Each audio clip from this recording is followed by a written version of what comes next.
Confusion often feels overwhelming because it all blends together. Facts mix with worries, what's real gets tangled with what might happen, and suddenly nothing feels clear. Welcome to the quote for today. I'm glad you're here. Today's quote invites a simple but powerful separation that can bring immediate relief when the mind feels crowded. Confusion fades when you separate what you know from what you fear. This quote reminds us that confusion is rarely about a lack of information. More often, it's about mixing certainty with imagination. What you know is grounded in experience, evidence, and the present moment. What you fear lives in assumptions, projections, and unknown outcomes.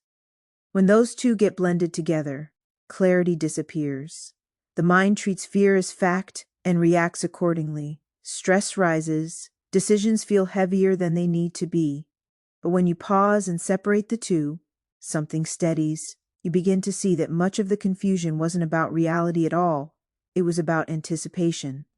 This separation doesn't deny fear. It simply places it where it belongs. When fear is acknowledged but not mistaken for truth, the mind clears, perspective returns. You're able to respond to what's real instead of reacting to what's imagined. Here's one gentle way to work with this today. When you feel confused, write down or mentally note what you actually know for certain. Then notice what remains. Often, what's left is fear, not fact. Let that awareness guide your next step. Carry that clarity with you through the day. You don't need to eliminate fear to think clearly. You just need to stop letting it decide for you.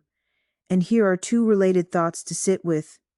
Clarity grows from discernment, and calm follows honest seeing. Until we meet again tomorrow, let's make it a great day.